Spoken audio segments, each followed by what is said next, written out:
যেই আকাশ তন্নিমার ঠোঁটে ঠোঁট বসাবে তখনই ঠাস ঠাস মেরে দিলাম দুই গালে দুটো থাপ্পড়। আমার হাতের থাপ্পড় খেয়ে আকাশ একটু পিছিয়ে গেল। আকাশ, হাউ ডেয়ার ইউ! রেগে লাল হয়ে। আমি, আমার সাহস সবসময় একটু বেশি, তাই তো আপনাকে মারতে পারলাম বলে হাত ঝাড়া দিলাম যেন কোনো ধুলো ছুঁয়েছিলাম। মেঘ, এই মেয়ে, তোমার সাহস কি করে হয় ওকে টাচ করার? তুমি জানো ওকে? আর আমরাই কারা? আমি, আর কারা হবেন? হবেন কোনো বড়লোক বাবা মার বিগড়ে যাওয়া সন্তান।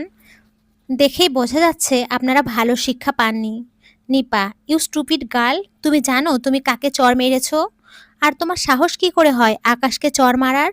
জানো সে চাইলে তোমাকে এই ভার্সিটি থেকে বের করে দিতে পারে। সিনিয়র দলের মেয়ে রেগে। আমি, তাই? কই, আমার তো জানা ছিল না। আসলে আমি এখানে নিজের যোগ্যতায় ভর্তি হয়েছি, তাই তোমাদের মতো এত কিছু খোঁজ নেইনি। মেঘ, কি বলতে চাইছো তুমি? আমি, তোমার বাবার টাকা খাইয়ে এই ভার্সিটিতে এসেছো, নিজের যোগ্যতায় না। আচ্ছা, আমি কি ভুল বলেছি? আছে কারো সৎসাহস আমার সাথে সায় দেয়ার? তখন ভিড়ের মধ্যে একটা ছেলে এসে বলে, ছেলেটি, ঠিকই বলেছো তুমি। এরা এক একটা বদের হাড্ডি। জানো এদের দলের লিডারটা না সব থেকে খারাপ। জানো এরা না আমাকে র্যাগের নাম করে প্যান্ট খুলে দিয়েছিল, আর মেরেও ছিল ইনোসেন্ট ফেস নিয়ে। ছেলেটাকে দেখেই বোঝা যাচ্ছে ছেলেটা মানসিকভাবে সম্পূর্ণ সুস্থ নয়। স্বভাব আর চেহারা যেন বাচ্চা টাইপের। আমি, বাহ, তাহলে এটাই আপনাদের র্যাগ? র্যাগের নামে অসভ্যতামি? আর আপনারা সব মুখ বুজে সহ্য করেন, কেউ কমপ্লেন করে না প্রিন্সিপালের কাছে। তখন একটা মেয়ে বলে, মেয়ে, কে করবে কমপ্লেন? তুমি জানো তুমি কাকে মেরেছো? যাকে মেরেছো সে হলো প্রিন্সিপালেরই ছেলে, তাই ভয়ে কেউ কিচ্ছু বলে না। আর এদের লিডার হলো ভার্সিটির ভিপি। এখন তুমি বলো কার সাহস থাকবে এদের বিরুদ্ধে কথা বলতে? আমাদের কথার মধ্যে একটা গাড়ির শব্দ হলো, মনে হচ্ছে গাড়িটা প্রচুর বেগে এগিয়ে আসছে আমাদের দিকে। গাড়ির শব্দ শুনে সবাই তাড়াতাড়ি রাস্তা ছেড়ে দুই ভাগে ভাগ হয়ে যায়। হুট করে একটা কার প্রচুর স্পিডে এসে ব্রেক করে আমাদের সামনে। আমি ভয়ে চোখ খিচে বন্ধ করে নেই। আমি চোখ খুলে তাকিয়ে দেখি গাড়ি থেকে ধোঁয়া বেরোচ্ছে। হুট করে গাড়ি থেকে একটা ছেলে নেমে আসে। ছেলেটাকে এক কথায় সুদর্শন পুরুষ বলা যায়। যেমন চেহারা তেমন গায়ের রং, হাইট, অ্যাটিটিউড সব যেন কোনো মেয়েকে এক নিমিষেই তার দিকে আকৃষ্ট করার জন্য যথেষ্ট, যাকে দেখলে মেয়েরা এক মুহূর্ত ক্রাশ খেয়ে মরে যাবে। কিন্তু এত সব কিছুর ভেতরে কেন জানি আমার খুব রাগ হচ্ছে ছেলেটাকে দেখে। আবার বুকের ভেতরে এক অজানা অনুভূতিও হচ্ছে। আশেপাশে তাকিয়ে দেখলাম ছেলেগুলো সব ভয়ে জড়সড় হয়ে আছে, আর মেয়েগুলো সব ছেলেটাকে চোখ দিয়ে গিলে খাচ্ছে। মেয়েদের দেখে কেন যেন আমার খুব রাগ হচ্ছিল। ইচ্ছে করছিল গিয়ে মুখ ভেঙে দেই। আকাশ, এবার দেখবে সিনিয়রদের সাথে পাঙ্গা নেয়ার ফল। রাত তোমাকে তা খুব ভালো করে বুঝিয়ে দেবে। রাত নামটা শুনে বুকের ভেতরে ধক করে উঠল। আমি, রাত? কে এই রাত? ও নয় তো? না না, ও কি করে হবে? ওরা তো 7 বছর আগে বিদেশে চলে গেছে।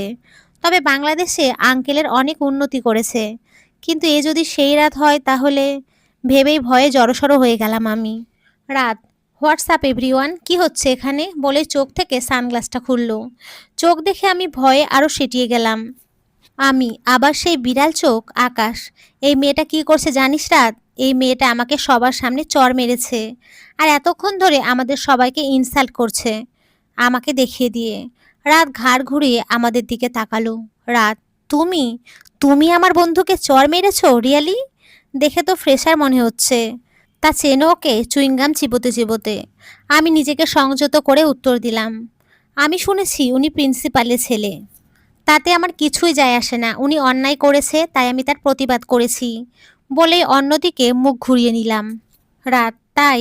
তা কি অন্যায় করেছে ও? আমি, উনি ওই মেয়েটার সাথে অসভ্যতামি করছিলেন, আর তাও র্যাগের নামে। রাত, তা কি অসভ্যতামি করছিল ও বলে বাঁকা হাসলেন। আমি বুঝতে পারলাম যে উনি আমাকে কথার প্যাচে ফেলে অপমান করতে চাইছেন, তাই আমি আর কিছু না বলে সবার উদ্দেশ্য বললাম, আমি, আজকের মতো মজা এখানেই শেষ, আপনারা আসতে পারেন। আর একদিন এমন মজা হলে না হয় আমি নিজে গিয়ে আপনাদের ডেকে আনবো।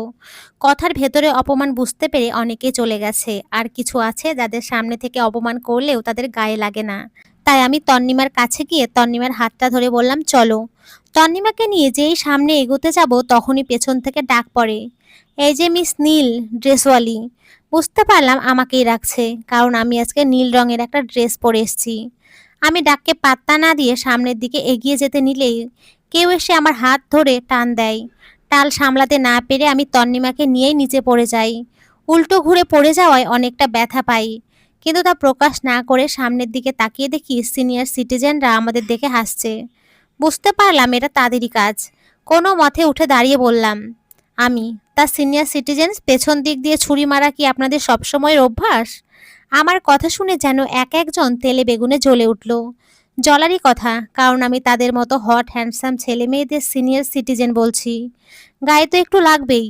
তন্নিমা হয়তো বুঝতে পেরেছে আবার ঝগড়া হবে, তাই সে আমাকে টেনে তার পেছনে নিয়ে দাঁড় করিয়ে ওদের সরি বলতে থাকে। তন্নিমা, সরি ভাইয়া আপুরা, ওর হয়ে আমি ক্ষমা চাচ্ছি। ওর এভাবে বলা ঠিক হয়নি, প্লিজ ক্ষমা করে দিন হাত জোর করে। আমি কিছু বলতেই যাচ্ছিলাম, তার আগে তন্নিমা আমাকে টেনে নিয়ে যেতে থাকে। আমি শুধু রেগে একবার পেছনের সিনিয়র সিটিজেনদের দিকে তাকিয়েছিলাম। তন্নিমা, তুমি আমার অনেক বড় উপকার করেছো বোন, কিন্তু আমি আর চাই না আমার জন্য তোমার ক্ষতি হোক। শুনেছি ওরা অনেক ডেঞ্জারাস, দয়া করে আর ওদের সাথে লেগো না প্লিজ।